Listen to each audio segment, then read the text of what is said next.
হ্যাঁ, যা বলেছিলাম তাই। আরো একটা থাপ্পড় খেলো রাজ্যের পুলিশ তথা রাজ্যের সরকার। সুমন দে কেসেও কষিয়ে থাপ্পড়। প্রিয় দর্শক, আমি শফিকুল ইসলাম এবং আপনারা দেখছেন আরামবাগ টিভি।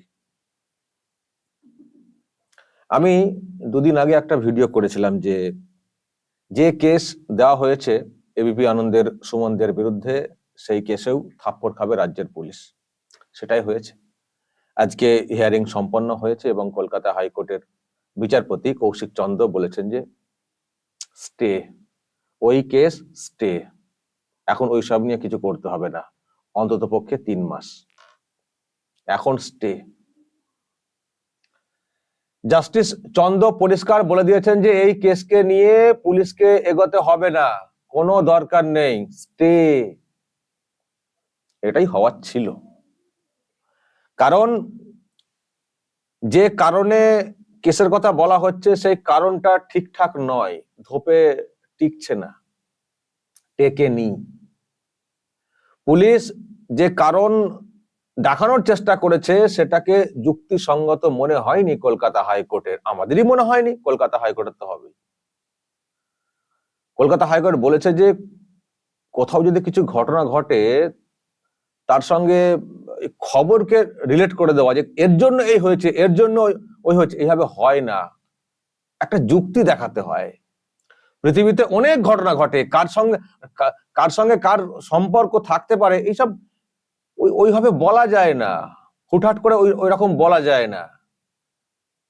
যেটা বলার চেষ্টা হয়েছিল পুলিশের তরফ থেকে, যে সুমন দে তার যে শো আছে ঘন্টাখানেক সঙ্গে সুমন, সেখানে ভুল তথ্য দেওয়ার জন্য মানে আইন শৃঙ্খলার অবনতি ঘটেছিল, এবং যেদিনের প্রোগ্রাম মানে 12 তারিখ এই চলতি মাসের, পরের দিন 13 তারিখে নাকি তার মন্তব্যকে বেশ করে, তার মন্তব্যের জন্য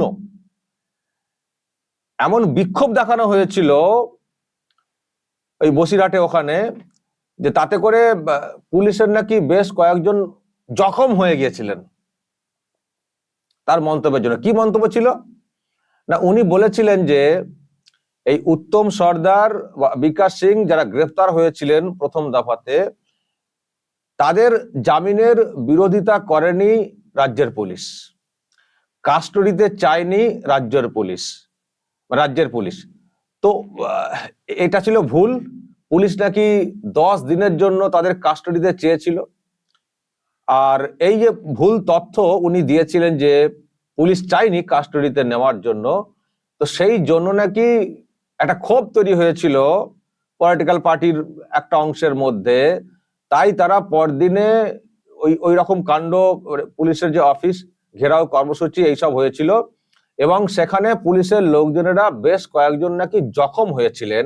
এবং তার আগেও আবার বলা হয়েছিল, অভিযোগপত্রে দেখছিলাম, মানে ওই রায়টের মতো পরিস্থিতি হয়েছিল এরকম বলা হচ্ছিল, মানে যে ধরনের মন্তব্য করেছেন তাতে করে রায়টের মতো পরিস্থিতি হয়ে যায় এরকম বলার চেষ্টা হয়েছিল। তো জাস্টিস বলেছেন আজকে, আচ্ছা যাদের ওই জামিনের বিরোধিতার কথা বলছেন আপনারা, যে বিরোধিতা পুলিশ করেনি এই কথা বলা হয়েছে প্রোগ্রামে, সেই জন্য এই অমক তমক ঘটেছে, তো যাদের কথা বলা হচ্ছে তাদের মধ্যে একজন ছিলেন বিকাশ সিং, তিনি তো বিজেপির নেতা। তো উত্তম সর্দারের জামিনের যেমন বিরোধিতা করা হয়নি বলা হয়েছে, তেমনি তো বিকাশ সিং এর জামিনের বিরোধিতার কথা বলা হয়নি সেটাও তো বলা হয়েছিল। তো দুজনের মধ্যে যখন একজন হচ্ছেন বিজেপির নেতা, তো সেটা মানে বিজেপির নেতারা সুবিধা হয়েছে, জামিনের বিরোধিতা করা হয়নি, তার জন্য বিজেপির লোকেরা ওই বিক্ষোভ কর্মসূচি পালন করবেন ওনার কথা শুনে? তাদেরও তো নেতার তো জামিন হয়ে গেছিল, তাদের তো সুবিধা হয়েছে, তো তারা আবার ওখানে গিয়ে বিক্ষোভ দেখাবেন, বিক্ষোভ দেখিয়ে এইসব কাণ্ড করবেন, মানে মন্তব্যের জন্য তারা করবেন? এটা মেনে নেওয়া যায়? দুজনের মধ্যে একজন তো বিজেপি নেতা ছিলেন, তারও তো জামিনটা হয়ে গেছিল প্রথম দফাতে। এবারে এবিপি বলেছে যে, মানে সুমন দে বলেছেন যে জামিনের বিরোধিতা করেনি। তো যেখানে তাদের নিজেদের নেতারও সুবিধা হয়েছে, তারা আবার কেন তার কথা শুনে, মানে এই কমেন্টে তারা কেন ওইরকম হয়ে যাবেন কেন, যে এমন বিক্ষোভ তারা দেখাবেন বিজেপির লোকেরা, যে পুলিশের লোকেরা জখম হয়ে যাবেন, তারা কেন দেখাতে যাবে? নিজেদের লোকেদের সুবিধা হচ্ছে, আবার তারা নিজেরা বিক্ষোভ দেখাবেন, এই প্রশ্ন তোলা হয়েছে। এবং সেই সঙ্গে আরো কথা সামনে আসে যে ওই যে প্রোগ্রামটা ওটা ওই কমেন্টের জন্য হয়নি, যে বিক্ষোভ কর্মসূচি ওটা আগে থেকে ঠিক করা ছিল, পূর্ব নির্ধারিত, কারণ সন্দেশখালীতে যে ঘটনা ঘটছে এবং সেখানে পুলিশের যা ভূমিকা সেই সব নিয়ে বিজেপির তরফ থেকে এমনিতেই একটা ওইরকম ঘেরাও কর্মসূচি করা হয় বলে ঠিক করা হয়েছিল, সেটাই হয়েছে, সুমনদের প্রোগ্রামের জন্য হয়নি বিষয়টা। তো এইসব শুনে টুনে জাস্টিস বলেছেন যে দরকার নেই মামলা স্টে, এবং মাঝখানে আরো সব করা হয়েছিল। এর আগের দিনে যেদিন হিয়ারিং হয়েছিল সেদিনে তো যিনি অ্যাডভোকেট জেনারেল তিনি দাঁড়াতে পারেননি, ছিলেন না, সেই জন্য সময় চাওয়া হয়েছিল। তো সময় চেয়ে সেটা মানে আজকে সোমবারের জন্য আবারও হিয়ারিং এর ডেট রাখা হয়। কিন্তু মাঝখানে বলা হয়েছিল যে এ নিয়ে এখন কিছু করবে না, পুলিশ কিছু করতে পারবে না সুমনদের ক্ষেত্রে, কোর্টে ডেকে পাঠানো বা ইত্যাদি নোটিশ নতুন করে পারবে না। কিন্তু তা সত্ত্বেও সিআইডির তরফ থেকে নাকি আবার তলব করা হয়েছিল 24 মানে কত এর মধ্যে তলব করা হয়েছিল তাকে হাজির হওয়ার জন্য পরদিনে। তো যখন আবার সেটা জানানো হয় যে মৌখিকভাবে তো বলা হয়েছিল জাস্টিসের তরফ থেকে যে এখন এইসব নিয়ে কিছু করা যাবে না, তারপরও কেন আবার নোটিশ করা হয়েছে? এটা যখন জানানো হয় তারপর নাকি আবার পরদিনে মধ্যরাতে ওই নোটিশ উইথড্র করা হয়। মানে ছেলে খেলা, মানে আইনকে নিয়ে ছেলে খেলা হচ্ছে। কলকাতা হাইকোর্ট অবজারভেশন দিচ্ছে এইসব কি হচ্ছে, এবং আপনারা দেখেছেন মানে সন্তুপানের যে অর্ডারটা সেখানেও দেখেছেন যে মিডিয়ার যে ভূমিকা সন্দেশখালীতে সেটা এই মুহূর্তে খুব গুরুত্বপূর্ণ। কারণ অনেক সব প্রশ্ন তৈরি হয়েছে, শাসকের বিরুদ্ধে অনেক প্রশ্ন তৈরি হয়েছে, মিডিয়াকে মিডিয়ার মতো করে স্বাধীনভাবে কাজ করতে দেওয়া উচিত, এটাও অবজারভেশনে এসছে। এবং এর আগে যেদিন হিয়ারিং হয়েছিল সুমনদের কেসটা সেখানেও অনেকগুলো অবজারভেশন দিয়েছিলেন জাস্টিস, যে যে প্রসেসে এইসব বলা হচ্ছে এগুলো ঠিক নয়, এটা আর কি বলার চেষ্টা করেছিলেন। তো এত প্রশ্ন যখন জাস্টিস তুললেন এবং বললেন যে তাহলে যখন এজি থাকছেন না পরের দিনে হিয়ারিং হবে, ঠিক আছে, কিন্তু এর মধ্যে যেন না কিছু হয়, সেই সব নিয়ে খবরও হয়েছিল এবং পুলিশের তো আরো আগে জানার কথা, কিন্তু তারপরেও তাকে নোটিশ পাঠানো হচ্ছিল। এই যে ভয় দেখানো, চমকানো, ধমকানো, মুখ বন্ধ করার চেষ্টা, মানে কি বলবো, এইটা হয়েছিল। তো এইসব কথাও কিন্তু আজকে উঠেছে, এজলাসে। তো উঠে সবকিছু শুনে জাস্টিস চন্দ্র পরিষ্কার বলেছেন যে এই মামলা এখন আর এগোবে না, এই সামনে পুলিশকে এখন কিছু করতে হবে না পুলিশকে। কোনো যুক্তি খুঁজে পাননি জাস্টিস চন্দ্র, কোনো যুক্তি খুঁজে পাননি। ফলে দর্শক আরো একবার কলকাতা হাইকোর্টের কাছে মুখ পুরল পুলিশের, রাজ্য সরকারের, এবং বলবো যিনি রয়েছেন প্রধান তার। কোনো কিছু টিকছে না, সন্তুমানের ক্ষেত্রেও টিকলো না, সুমনদের ক্ষেত্রেও টিকলো না, এর আগেও টেকেনি, আমাদের ক্ষেত্রেও টেকেনি। আমাদেরকে প্রচুর হ্যারাস করার সুযোগটা পেয়ে গেছিল। যাই হোক, সেই সময় করোনার সময় আমরাও হাইকোর্টে গিয়েছিলাম, কিন্তু আমাদের তখন হাইকোর্ট বন্ধ ছিল। ওই সময় করোনার সময় অনেকদিন করে বন্ধ থাকতো, একদিন করে খুলতো, আর তার মধ্যে কেসের প্রেসার ছিল, আমাদের কেসগুলো অত দ্রুত উঠতে পারতো না। তো সেজন্য আমরা প্রচুর হেনস্থার শিকার হয়েছি, 50 দিন জেলবন্দি মানে প্রচুর হেনস্থার শিকার হয়েছি, খুব কষ্ট হয়েছিল সেই সময়, কিন্তু আলটিমেটলি টেকেনি। তো সুমনদের ক্ষেত্রেও বিষয়টা টিকলো না। কত সাজাবে বলুন তো, কত সাজানো হবে। আর নতুন যে ডিজি এসছেন যিনি রাজীব কুমার, ওনারও ভূমিকা নিয়ে কিন্তু প্রশ্ন তৈরি হয়ে গেল।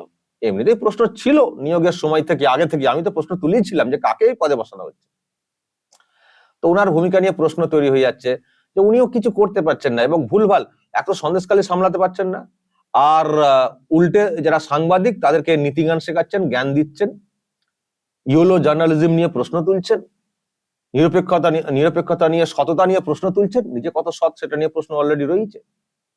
আর এই যে কেস টেস দিয়ে এইভাবে হেনস্থা করার চেষ্টা করছেন। সুমন দে একজন, তো দেখুন, আপনাদের হয়তো অনেকের অনেক মন্তব্য থাকতে পারে, অনেক প্রশ্ন থাকতে পারে, কিন্তু সুমন দে যে দীর্ঘদিনের একজন সাংবাদিক, তাতে তো কোনো, সেটাতে কোনো অস্বীকার করার তো কোনো জায়গা নেই,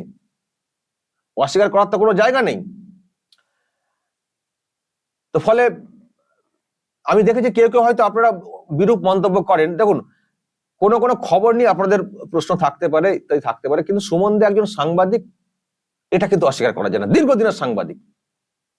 অনেকে এসছেন, পরে এসছেন, একটু হাইলাইট হয়ে গেছেন, কোনো দিকে একেবারে ঝুঁকে গিয়ে কিছু পলিটিক্যাল সুবিধা নিয়ে নিয়েছেন, এরকম তো প্রচুর লোকজন রয়েছেন।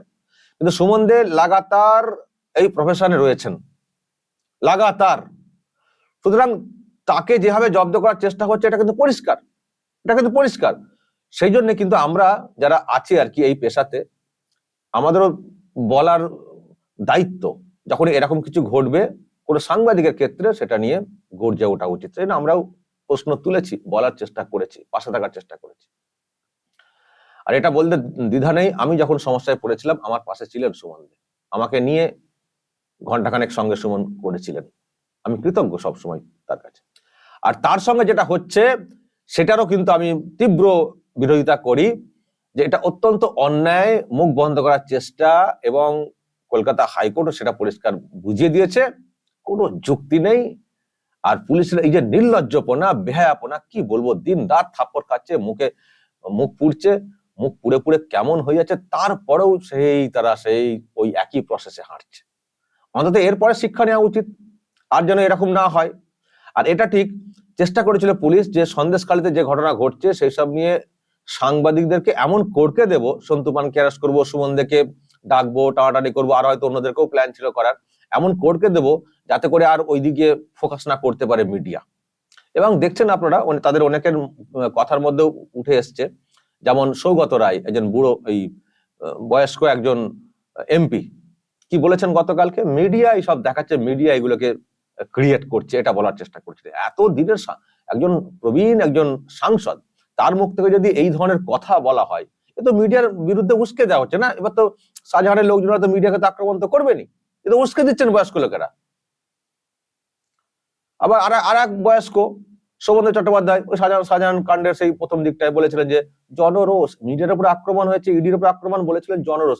এইসব আমি না, আপনারা অনেক কেউ বলেন বয়স্ক লোক, সৎ, কেউ বলার চেষ্টা করেন, এ মোটেই তা নন, তারা উস্কে দেওয়ার চেষ্টা করেন সবসময়। তো যাই হোক, চেষ্টা হয়েছিল কড়কানো সন্দেশখালীর দিক থেকে মিডিয়ার ফোকাস ঘুরিয়ে দেওয়ার, কিন্তু সেটা হয়নি, এটুকু বলতে পারি। এইভাবে কলকাতা হাইকোর্ট যেভাবে পাশে থাকছে বা ন্যায় বিচারটা সামনে এনে দিচ্ছে, তাতে করে যারা সাংবাদিক, যারা মিডিয়াতে কাজ করেন, তাদের মধ্যে কাজের এনার্জি কিন্তু অনেকটা বাড়ছে। এবার শুধু একটাই আমাদের আশার, যে যেভাবে কষিয়ে থাপ্পড় মেরেছে আজকে কলকাতা হাইকোর্ট, এবার সুমন দেও ঘন্টাখানেক থাপ্পড় মেরে দিন, ঘন্টাখানেক থাপ্পড় মারুন। যারা এইভাবে আপনাকে বা আমাদেরকে এইভাবে হেনস্থা করার চেষ্টা করছেন, তাদের গালেও এবার ঘন্টাখানেক থাপ্পড় মারতে হবে। দর্শক, যদি কিছু বলার থাকে আপনাদের এ নিয়ে অবশ্যই বলবেন, কমেন্ট বক্সে নজর রাখবেন আরামবাগ টিভিতে।